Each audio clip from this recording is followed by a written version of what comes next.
fácil, fácil, para que ustedes puedan reconocerle. ¿De acuerdo? Pero este año me voy a inventar nuevas, para que no sean las del año pasado, este año, las de este año. Me voy a inventar nuevas, a ver. A ver, pero fácil, pues de lo frecuente, pues, de lo frecuente, ¿no? De lo que es más común, no las cosas exóticas, pues. Bueno, porque ustedes tienen que aprender primero lo más frecuente, porque no están hablando tonterías, ¿no? Entonces, después ya aprenderán las cosas exóticas. Obstrucción intestinal, ¿ya? La última clase.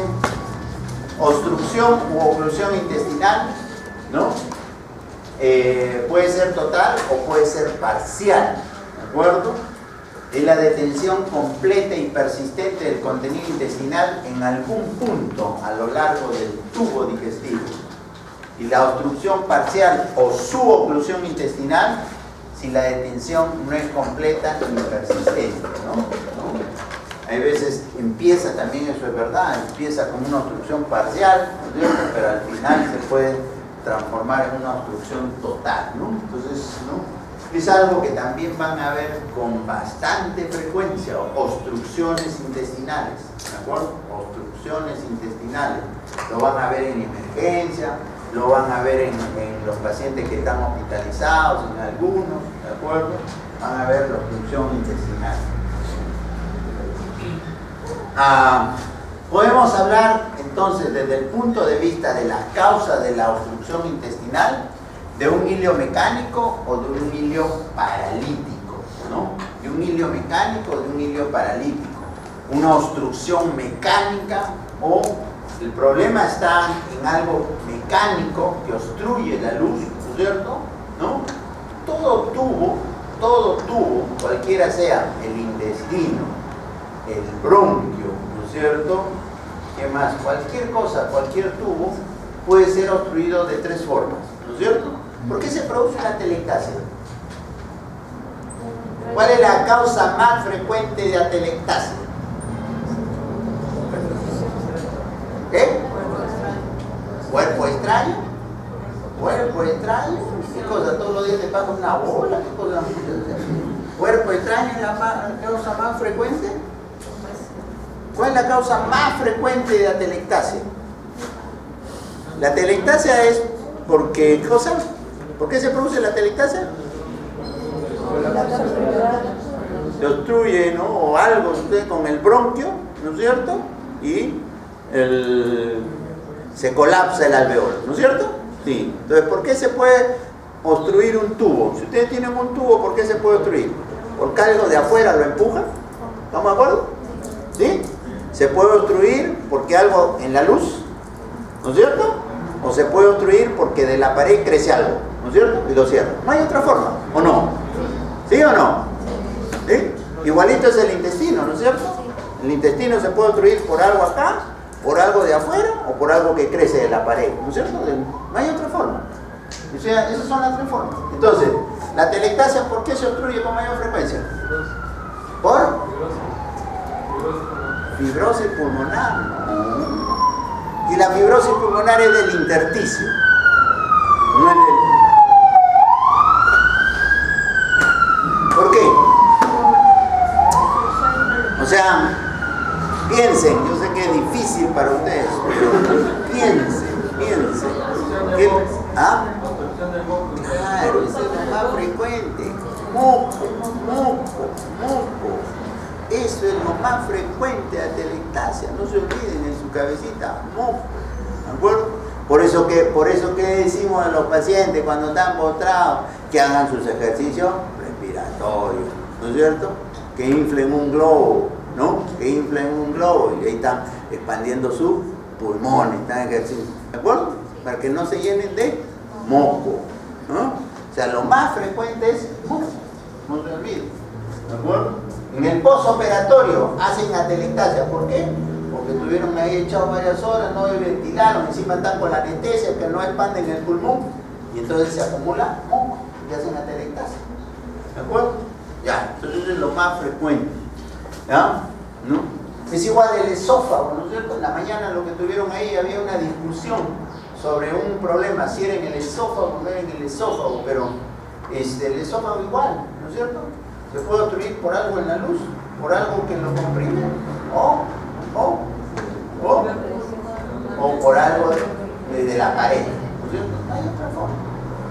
caso, ¿por qué era la obstrucción del esófago? Porque algo que lo comprimía, porque el problema no estaba en el esófago, sino estaba en la tráquea. Y por continuidad lo empujaba. Y el paciente se quejaba de disfagia, ¿de acuerdo? Pero no era el esófago, porque cuando le hacen endoscopia inclusive no ven nada, ¿de acuerdo? ¿No? Que debieron ver por lo menos la compresión. Ya, entonces ya saben, el hilio mecánico o obstrucción mecánica entonces es por algo, ¿no es cierto?, de afuera, ¿no?, que lo jala, que lo estrangula, algo en el interior o que crezca, digamos, de la pared. El hilio paralítico, la obstrucción paralítica, es por un problema en la función, ¿de acuerdo? En la función. No es que hay algo, digamos, que esté comprimiendo, algo anatómico, ¿no? Ustedes van a poder diferenciar. Ya, desde el punto de vista iliomecánico, ¿de acuerdo? Entonces, el problema puede ser por fuera de la luz, puede ser en la luz o puede ser de la pared, ¿de acuerdo? Como hemos dicho. Si es fuera de la luz, las adherencias, pues, y las hernias, ¿de acuerdo? Es lo más frecuente como causa, ¿bien?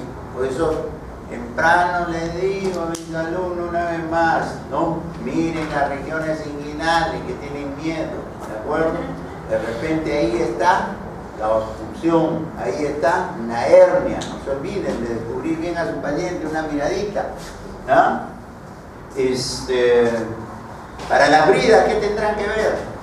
Cicatrices, pues, ¿no es cierto? Cicatrices, ¿no es cierto? Para darte una idea, ¿no?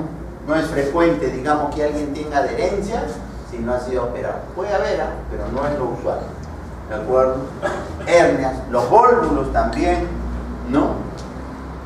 Digamos, alguna masa que comprima el tubo digestivo, más raro, diría yo. Yo diría que las primeras son las más frecuentes, ¿no? Intraluminal. O sea, el problema está en la luz, la pared está bien, por fuera no hay nada que lo comprime, no hay nada que lo jale. Intraluminal, un hilio biliar. ¿Qué cosa es un hilio biliar? Un hilio biliar, ¿alguien sabe? Ya, no sabe. Un paciente tiene antecedentes de cálculos en la vesícula, ¿de acuerdo? Y uno de esos cálculos se escapa, se sale por el colédoco, pasa el intestino. ¿Y dónde creen que se atraca? ¿Ah? En el apéndice, daría apendicitis. ¿En dónde creen que se atraca? En la válvula ileocecal. En la válvula ileocecal. Y aunque les parezca mentira, lo tapa y puede producir obstrucción intestinal. ¿De acuerdo? Por si acaso. ¿Qué cosa es el besón?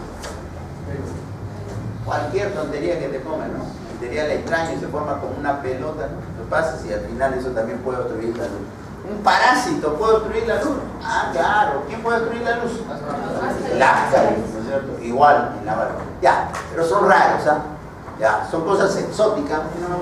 Más frecuente que todo es caca. ¿De acuerdo? O sea, más frecuente que todo eso. Pero para que me entiendan, porque si le digo implantación fecal, de repente me entienden. ¿De acuerdo? ¿Ah? Fecaloma. Ah, ya, la doctora de Mapituca. Ya, fecaloma.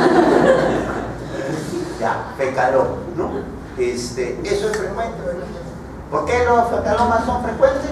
Porque no toman líquido. ¿Por qué son frecuentes? Porque no se movilizan, porque están postrados. ¿Por qué son frecuentes? Porque de repente están tomando algún medicamento, algún analgésico que no mueve el intestino. Y al final se forma una masa, ¿de acuerdo? Y eso usualmente se resuelve, pero ojo, hay implantaciones fecales que terminan inclusive en cirugía, porque el abdomen se extiende, no se resuelve y el paciente hace isquemia, por si acaso. Y dentro de las parietales, lo más frecuente es neoplasia. Parietales, ya estoy hablando de qué cosa, la pared, ¿no es cierto? Entonces, las neoplasias, ¿no? ¿Cuáles son las neoplasias que producen obstrucción del tubo digestivo? Colon. ¿Derecho o izquierdo? Izquierdo.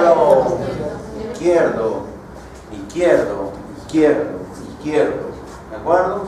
Acuérdense, los cánceres de colon derecho, ¿qué cosa da? Dolor, dan pérdida de sangre microscópica, por eso es anemia, y dan masa. El cáncer de colon derecho da masa abdominal, dolor en la zona y anemia, ¿de acuerdo? El cáncer de colon izquierdo produce obstrucción, ¿de acuerdo? Porque la pared es más chica, ese es diarrea con estreñimiento, diarrea con estreñimiento, diarrea con estreñimiento, y ese produce sangrado digestivo, pero visible, ¿de acuerdo? Ese produce hemorragia digestiva baja. El cáncer de colon derecho, raro que produzca hemorragia digestiva, la pérdida es microscópica, ¿de acuerdo? ¿Ah? Entonces, diferente, derecho e izquierdo, ¿ah? Entonces, raro, muy raro, son las neoplasias de intestino delgado. ¿Listo? Si uno analiza, ¿no?, de todas estas causas, si sumamos las hernias, las adherencias y el cáncer de colon, 80%. O sea, esas tres situaciones como causa de obstrucción intestinal se llevan el 80%. ¿De acuerdo? Entonces, si alguien les viene con una obstrucción intestinal, busquen en estas tres primeras. ¿De acuerdo? Si no hay esas tres primeras, ya pasen las cosas exóticas. ¿De acuerdo? Ya, pero tienen que buscar entonces. Muy bien. La otra es el hilo paralítico. Acá no hay problema, digamos, de compresión de la pared, no. Este es un problema en qué cosa? En el movimiento, ¿no es cierto? Entonces, ahí están subrayados los más frecuentes. Postquirúrgico, peritonitis, ¿no? Porque cuando te operan después, al día siguiente te dicen, ¿qué te dicen? No hable, te vas a llenar de gases, no hable, quédate mudo, ¿no te dicen? ¿Sí o no? ¿Por qué? Porque el intestino no se está moviendo, está paralizado, pues. Entonces, si tú hablas, estás tragando aire, ¿no es cierto? ¿No? ¿Por qué cuando alguien que tiene una obstrucción, ¿cómo se llama?, se distiende? ¿Por qué se distiende? Por aire, pues, por aire que comes, ¿no es cierto? Por aire de la bacteria, y más el líquido, ¿no es cierto? Las dos cosas son las que distienden, pues, ¿no es cierto? ¿Sí o no? Creo que por ahí está un poco la fisiopatología, ¿no? Entonces, postquirúrgico, las peritonitis, por supuesto, ¿no es cierto? Las peritonitis llega un momento en que el intestino se paraliza, ¿no es cierto? ¿No? Se paraliza. La hipocalemia, ¿no es cierto? La hipocalemia. También, pues, ¿no? El paciente que tiene, ¿qué cosa? Diarrea importante, ¿no es cierto? Una diarrea importante y de repente se le distiende, ¿no? Le hace sus electrolitos y tiene potasio 2.5, ¿ya? ¿No? Por supuesto que hay que descartar que no sea otra cosa, ¿no? Pero si no es un abdomen peritoneal ni nada por el estilo, entonces tú dices, debe ser la hipocalemia. Comenzamos a corregir la hipocalemia, pues, ¿no? Problemas vasculares también, ¿no? La angina mesentérica, ¿en quién se ve? La angina mesentérica, los viejitos. ¿Cuál es lo clásico que te dice? Cada vez que come, ay. Me duele, no el corazón, pues, me duele cuando como, me duele el abdomen. Siempre, de vez en cuando que come, me da dolor. Cuidado, si es una persona mayor, no vaya a ser qué cosa. ¿De acuerdo? ¿Por qué? Porque se supone que hay una aterosclerosis, ya de por sí no hay una buena irrigación, y cuando uno come, el intestino necesita más sangre, ¿no es cierto? Necesita más sangre y entonces ahí sufre, pues, porque ya tiene una cierta obstrucción, ¿de acuerdo? Esa es la explicación, ¿no es cierto? ¿Por qué cuando comes te puede dar infarto? Corazón.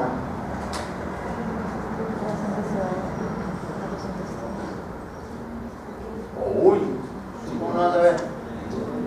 ¿Por qué cuando corres te puede dar infarto? Porque el corazón necesita más sangre, ¿no es cierto? Pero cuando tú corres, la sangre que tienes en el organismo, ¿dónde se va? A los músculos, ¿no es cierto? Entonces, como se va a los músculos, ¿no es cierto? Hay dos mecanismos. Uno, que el corazón está necesitando más sangre. Y dos, que encima, que está necesitando más, pero a su vez más bien le llega menos, porque se va a los músculos. Entonces, ¿eso en qué se traduce? En isquemia. muerte. ¿De acuerdo? Muerte. ¿Por qué cuando comes, o sea, una comida, te puedes infartar? Por lo mismo, porque la sangre se va al abdomen. ¿De acuerdo? ¿De acuerdo? ¿Por qué cuando tienes frío te puedes infartar? Un paciente entra a la ducha, ahí dice, me gusta bañarme con agua fría. ¡Ah! ¿Por qué? ¿Por qué? Por vasoconstricción. ¿De acuerdo? El frío produce vasoconstricción y si ya tienes algo isquémico, te termina de morir. ¿De acuerdo? Piensen, dificilísimo es eso. Esto es lo que les decía, ¿ven? ¿Por qué se distiende? Se distiende por acúmulo de gas y de líquido. ¿El gas de dónde viene? De lo que tú hablas, pues, de lo que tú dices, pues, ¿no es cierto? A veces no dices, ay, come rápido, ¿no? Y a la vez que comes rápido te estás comiendo un montón de gas, ¿no? O puede ser producto de la fermentación, pues bacteriana también produce gas, ¿no es cierto? ¿No? Si a eso le sumamos el líquido de lo que tú tomas o de las secreciones, ¿no es cierto? Diariamente hay cualquier cantidad de líquido que se secreta al intestino, ¿no es cierto? Producto de todo, ¿no? De la saliva, gástrica, etcétera, etcétera, ¿no es cierto? La ausencia del movimiento, eso que lleva a la distensión abdominal, ¿no es cierto? Cuando el intestino se distiende, ¿no? Eso puede producir, ¿qué cosa? Porque no hay una buena absorción, pérdida de bicarbonato, electrolitos, ¿de acuerdo? Alcalosis, más distensión, el paciente se deshidrata, disminuye el gasto cardíaco, oliguria, hipotensión, y eso que lleva a isquemia, ¿no es cierto? La distensión abdominal también puede producir, ¿qué cosa? Edema de la pared, isquemia, ¿no? La isquemia, todo eso que puede producir, perforación. La perforación que puede producir, sepsis, ¿no es cierto? Abdomen peritoneal. Igual, ¿no? Cuando no hay, se acumula todo esto, ¿qué comienzan a proliferar? Las bacterias en el intestino. Estas bacterias pueden hacer ¿qué cosa? Pueden atravesar, translocación. Es igual como la tuberculosis, ¿no? Le digo, la tuberculosis, ¿por dónde llega? Usualmente para producir tuberculosis en el intestino, por deglución.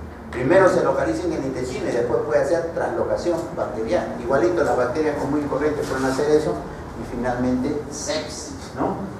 Digamos que un poco que explica por qué es el mecanismo. Bueno, ya está. Ahora sí, en la última parte, el neonato, ¿no? ¿Qué cosa es el meconio? Las heces del bebé. ¿Ah? ¿La qué? Las heces del bebé.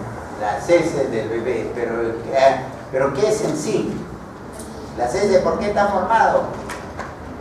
Por células muertas del tubo digestivo más secreciones, ¿no? Es algo medio viscoso, ¿no es cierto? Color verde oscuro, ¿no es cierto? Pero que en algunas ocasiones puede, digamos, ser mucho más, digamos, consistente y puede producir obstrucción, ¿no es cierto? Puede producir obstrucción en el meconio. ¿Qué cosa es la enfermedad de Hirschsprung? Es un problema, digamos, hereditario, ¿no es cierto? Que se traduce por a nivel de no, el grueso, pero bueno, está cerca, ¿no? Intestino, ¿no? Claro. Entonces, eso que produce, ¿no? Distensión, ¿no? Distensión, produce una distensión del colon, ¿no? Y bueno, eso puede provocar obstrucción. ¿Qué cosa es la introsuscepción? Una parte del intestino Se mete, claro. Eso se ve más en niñitos, ¿no? En adultos raro de ver eso. En adultos jóvenes, ya hernias hay que buscar, enfermedad inflamatoria intestinal. Adultos, bridas, o sea, cirugías, hernias, neoplasias, ¿no es cierto? Como nos hemos dicho. ¿No? Muy bien, y ahí están. Siempre los antecedentes son importantes, ¿no es cierto? Quirúrgicos previos, bridas, adherencias, diarrea, como decía, hipocalemia, síndrome consultivo, ¿no? De repente una neoplasia, aterosclerosis, lo que yo les decía, isquemia mesentérica, ¿de acuerdo? Diabetes, la cetoacidosis produce distensión abdominal, produce náuseas, vómitos, ¿no es cierto? Procedencia andina, vólvulo, ¿no? Porque esos ya saben, tienen un colon más grande, ¿no? Un dólico megacolon, litiasis biliar, ya saben, el ilio, trastorno de la personalidad, besora, y pueden Es importante los antecedentes, ¿no? Es importante los antecedentes. ¿Cuál es la semiología? ¿Cuáles son los síntomas cardinales de un paciente que tiene una obstrucción intestinal? Dolor, ¿no? Dolor y distensión abdominal, ¿no? Dolor y distensión abdominal. Ojo, es diferente de ascitis. ¿Qué decíamos los dos síntomas cardinales de ascitis? Distensión y sensación como de pesadez, pero no era frecuente el dolor. El dolor en la ascitis, una vez más, salvo que esté muy tenso, pues puede explotar o si está infectado. ¿De acuerdo? Pero en cambio, en la obstrucción intestinal, lo primero que manda es el dolor. ¿De acuerdo? Entonces, ustedes por ahí, por clínica, ¿no? Por lo que ustedes interrogan al paciente, pueden decir si le parece uno u otro. ¿Ah? Los vómitos ya van a ser como consecuencia, después van a ver ustedes los diferentes tipos de vómitos que supongo han aprendido, ¿no es cierto? Vómitos del estómago, una vez más, vómitos mucosos o vómitos con alimentos, ¿no es cierto? Vómitos del... y también vómitos que pueden ser borráceos, ¿no es cierto? Oscuros, medio negro, ya les he dicho, como la borra que es el concho del café. Vómitos de intestino delgado alto, vómitos borráceos, vómitos biliosos, ¿no es cierto? ¿No? Borráceos, no boa, borráceos es de estómago, borráceos es de intestino delgado alto. Y si hablamos de intestino delgado bajo o inclusive, ¿no? El colon, ¿no? Alguna parte del colon, pero no tan abajo tampoco, son los llamados vómitos fecaloideos, ¿no es cierto? Entonces, cuando ustedes tienen un paciente que vomita, por las características del vómito, pueden decir más o menos de dónde puede ser, ¿de acuerdo? ¿No? A veces dice, ay, he vomitado tanto que ahora ya lo único que boto es bilis, ¿no? Ya botó todo el estómago, ¿no es cierto? Ya se vació y ahora como sigue ahí orinando, ya eso es más que todo por reflujo, no regurgitación, ¿no? Ya de la parte, pero no es porque haya un problema realmente de obstrucción, ¿no? Ya, ausencia de emisión de gases, bueno, puede haber.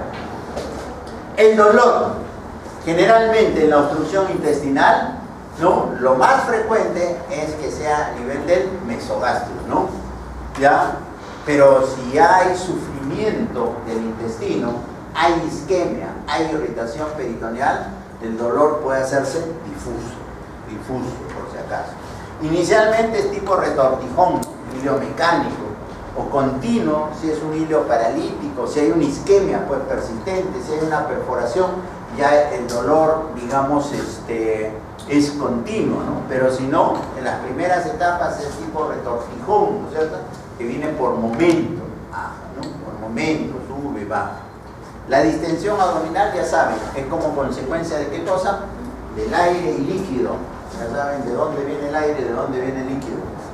Los vómitos, eso es lo que yo les decía, al comienzo son por mecanismo reflejo, ¿no? O sea, por el dolor, por la distensión, después ya por regurgitación del contenido intestinal, ¿no? Al inicio alimentario, posteriormente biliosos, borráceos o fecaloideos, ¿no? Depende del nivel de obstrucción, ya saben, ¿no? Eso también es verdad, los vómitos son en mayor número, más frecuente cuanto más alta es la obstrucción, ¿de acuerdo? Cuando la obstrucción es más baja, no hay tanto vómito, ¿no? Por si acaso. Ausencia de emisión de gases y heces no es un síntoma constante, ¿no? Los pacientes, acá hay un concepto también que no se ve muy. Los pacientes que están obstruidos pueden hacer deposición. Sí pueden hacer deposición. Es igualito, el paciente que tiene una obstrucción urinaria, ¿puede orinar? Sí puede orinar, ¿de acuerdo? Y no se confunda, porque a veces la enfermera dice, no, doctor, pero sí he orinado, ha mojado el pañal y tiene un globazo que le llega hasta el esófago, ¿no? Tiene una vejiga que le llega hasta el esófago, ¿no es cierto? Orinan por globo vesical, ¿no es cierto? Orinan por rebosamiento, no se olviden, ¿de acuerdo? Ya, y los pacientes que tienen obstrucción por debajo del intestino siempre hay, por debajo del intestino obstruido siempre hay secreciones y pueden eliminar esas secreciones, pueden eliminar inclusive un poquito de moco y a pesar de eso estar obstruido, ¿de acuerdo? Entonces cuidadito, no se engañen por si acaso, ¿ah? No se engañen. Listo. Inspección, bueno, siempre las funciones vitales para evaluar su estado de hidratación, ¿no? Si no tengo un problema infeccioso, séptico, dolor, signo de deshidratación, el abdomen, distensión abdominal, hay que buscar cicatrices operatorias, hay que ver si hay alguna masa, movimientos peristálticos, rectación. La rectación es, ustedes ven el intestino que se mueve, ¿de acuerdo? Eso es categórico, el intestino está obstruido. El intestino está obstruido. Lo que habrá que definir es si es en ese momento de necesidad quirúrgica o no. ¿De acuerdo? Pero que está obstruido, ¿no? Rectación, no es fácil de ver. En cirugía deben ver más, ¿no? Ruidos hidroaéreos al comienzo están incrementados en la obstrucción, polvorismo, ruidos de lucha, disminución de la intensidad y silencio abdominal al final. Si el intestino ya comienza a sufrir, ya comienza a haber, digamos, isquemia, se comienzan a disminuir los ruidos y por supuesto que el abdomen ya es mucho más doloroso, ¿no? Ruidos metálicos, percusión, timpanismo, ¿no es cierto? Por la distensión. Ya, la palpación superficial, dolor abdominal difuso, hay que buscar los signos de irritación peritoneal que ya hemos enseñado en la clase anterior. Y la palpación profunda, hay que buscar si hay alguna masa por una neoplasia, absceso, invaginaciones. Siempre evaluar los orificios herniarios, ¿ah? Siempre evaluar los orificios herniarios. Tacto rectal, todo paciente con obstrucción intestinal debe tener un tacto rectal, ¿de acuerdo? ¿No? Hay que ver si la ampolla está abajo o no está abajo, ¿no es cierto? Si hay heces, ya pues hay que remover las heces con el dedito, o si no, de repente una sondita rectal, o si no, un enemita, depende, con mucho cuidado, por si acaso, ¿no? Hay que descartar sangrado, fecaloma. Muchas de las neoplasias, no se olviden, muchas de las neoplasias están al alcance del dedo, o sea, me refiero que son muchas neoplasias son bajas, ¿eh? Son a nivel rectal y producen obstrucción a veces intestinal, ¿eh? Tacto vaginal, bueno, en las damitas, ¿no? Si hay que plantear algunas otras como causa de repente de obstrucción. De laboratorio, lo mismo, tomograma. ¿Por qué habla de hemoconcentración? ¿Por qué se eleva la hemoglobina? Por la pérdida de líquido. Claro, por deshidratación. Es una falsa elevación de la hemoglobina, ¿no es cierto? Leucocitosis con desviación izquierda, signo de infección, ¿no es cierto? Bioquímica, su glucosa, su urea, su creatinina, todo para ver, digamos, cómo está, ¿no? Hay que pedirle su ácido, su examen de gases arteriales, la acidosis metabólica condiciona distensión, la hipocalemia una vez más, hay que buscar, ¿no es cierto? Eso, la radiografía de tórax, importante, y radiografía de abdomen simple para evaluar la distensión, los niveles hidroaéreos. La radiografía de abdomen simple nos permite diferenciar si estamos frente a un ilio mecánico o un ilio paralítico, ¿de acuerdo? ¿Por qué? Ahorita vamos a ver. En el ilio mecánico hay niveles hidroaéreos, ¿ya? Y hay silencio por debajo de la obstrucción, ¿de acuerdo? En cambio, en los pacientes que tienen ilio paralítico, todo el intestino está distendido, ¿de acuerdo? Todo el intestino está distendido, ¿de acuerdo? Las asas proximales distendidas por retención de líquido y gas en el ilio mecánico, ¿no? Y acá van a ver de repente mejor la radiografía. Esto es un ilio mecánico. Miren, niveles. Y acá no está distendido. ¿De acuerdo? No está distendido. O sea, acá debe haber algún nivel donde se ha obstruido. ¿De acuerdo? Esto es un hilo mecánico. En alguna parte hay una obstrucción, porque acá abajo no está distendido. ¿De acuerdo? ¿Ya? La radiografía de abdomen simple. Miren, ¿ah? Esto. Un hilo mecánico. Otra vez. niveles, de repente un vólvulo, yo no sé. A diferencia del hilio paralítico, miren, ¿ven? No hay niveles y todo el intestino está distendido hasta abajo, ¿no es cierto? O sea, acá hay una parálisis, no hay una obstrucción, una verdadera obstrucción, ¿de acuerdo? Entonces, la radiografía, miren, y a veces los residentes ni siquiera saben ver eso. Miren, hasta el estómago se ha distendido. Este es el estómago, un hilio paralítico. ¿Ya? Entonces, diferente, ¿ya? Bridas y adherencias, ya saben, es lo más frecuente, ¿no es cierto? Bridas y adherencias, y ahí, ¿no? Esto, no se olviden, hernias, una hernia umbilical, ¿de acuerdo? Entonces un paciente que viene con una obstrucción, encuentran eso, no cabe duda que el problema es la hernia, pues, ¿no? Un vólvulo del sigmoides. Listo, creo que estamos terminando. Isquemia mesentérica, insususcepción. ¿Qué es esto? Un besoar, ¿no? Si miren ahí. Ahí está, mírenme. Sacando ahí cosas de ya, la tomografía, obstrucción intestinal, ¿no? Las asas intestinales dilatadas. Hay veces, normalmente la pared del intestino no se ve así. Esta es una asa intestinal edematosa, no se ve tan bonita, ¿de acuerdo? Esta es una pared intestinal algo edematosa. ¿Listo? Y ahí está, obstrucción intestinal, ¿no? Entonces, con las 3 en punto, ¿no? No creo que haya preguntas, tampoco le voy a responder. Así que muchachos,